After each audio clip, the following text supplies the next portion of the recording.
Hi everyone, I'm Casey Jenkins, and we're back with another On the Countryside video where we talk to one of our Hertz farmland professionals while they're out in the field going through their day-to-day projects. Today I'm talking with Farm Manager Craig Welter out of our Nevada, Iowa office. Craig, thanks so much for joining me today. Absolutely. Glad to be here, Casey. Why don't we start off by you telling me where you're at and what you're up to today? Yeah, I'm out here in Story County this morning on a client's farm. Soybean harvest got to a really good start last week, and that's continuing here this week. Um, I'm just kind of out checking yields, checking how things are coming here with harvest going, and potentially planning for some improvement projects on these fields that have been harvested. And then, this is an area that was really heavily impacted by the derecho last month. So we're continually monitoring that corn crop that was knocked down and looking at how that's going to be here as we try to harvest that in a week or two. Well, that windstorm was really damaging to a lot of areas. So, what of your territory was impacted by the derecho storm? Sure. So I work primarily west of Ames in Boone and Dallas counties, and I go kind of in a diagonal line up northeast through Nevada and then up towards the Waterloo area. And that was pretty much as wide as the storm was. So I would say probably 90% of my clients' corn crops were severely impacted by the storm. That's not to say that it was, totally, all of it's totally flat like you see in all the pictures. But a good portion of it is leaning over really hard. It's bent up, it's twisted, and it's created a pretty challenging harvesting situation. As you can see behind me, we also lost some grain bins to the storm. I think that's been a pretty big theme from the storm as well. A lot of grain storage was lost. Not only farmer grain storage, but also the local elevators, the cooperatives, where our clients would normally deliver grain. There was a lot of storage lost there too. So all of that's really added up to a challenging next month or so for our area. What are the options for producers where their corn was knocked over during the windstorm? So yeah, a lot of those fields that you saw that were totally flattened, over the past month or so, those have been called a zero yield or mechanically unharvestable by crop insurance. So those fields, they won't be harvested this year. A lot of folks have been going out and disking them under or doing some sort of tillage to destroy the crop and get that field ready for next year. But by and large, a lot of this corn is going to have to at least be attempted to be harvested. So, like I said, a lot of it's bent over, it's lean.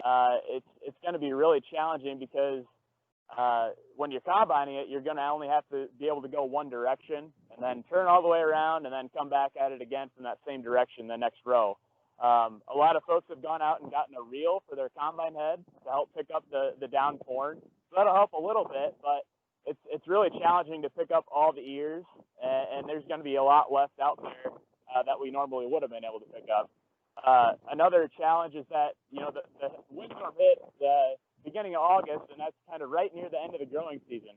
So the corn didn't have a good chance to completely finish out like it normally would. So there's moisture concerns. The grain won't be quite as heavy as it normally would be, and that's going to also create some challenges.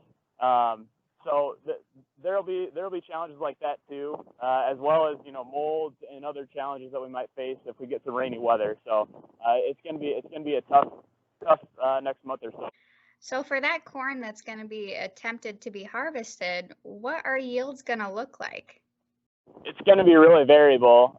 Like I said, it's tough to pick that corn up because of how it's laying down and all that. So we're going to lose a lot of it on the ground. And then since it didn't get a chance to finish out, it's just not going to be quite as good as it normally would full growing season. So I would say we've probably lost anywhere from 25 to 40% of the expected yield. We had a pretty big corn crop coming here in these areas that weren't significantly impacted by the drought. So that's we'll still get some corn out of it. It's probably better than we think it's going to be, but it's still going to be a challenge to get that corn. And then that's in the areas where we can pick it up. Where we can't pick it up and it's totally flat, that's much worse.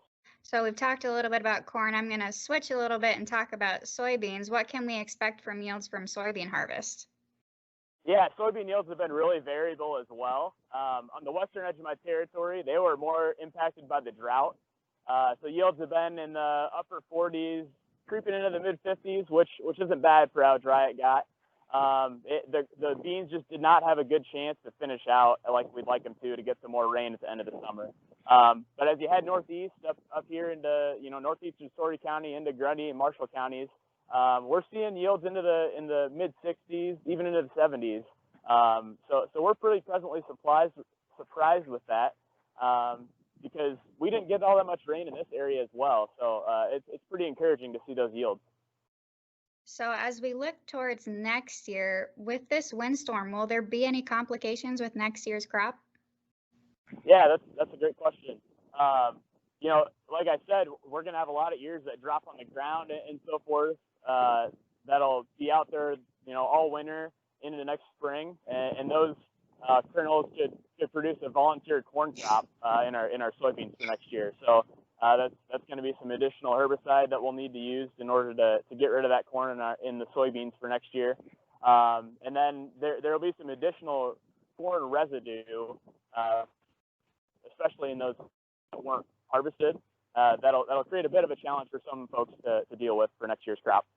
Well, Craig, thanks so much for talking with me today. Absolutely. Yeah. Have a great rest of the day, Casey. Yeah, you too. And if any of you have any questions on today's video, you can either drop a comment or email me directly at kcj@hertz.ag, and I'd be more than happy to get you in touch with a farmland professional in your area.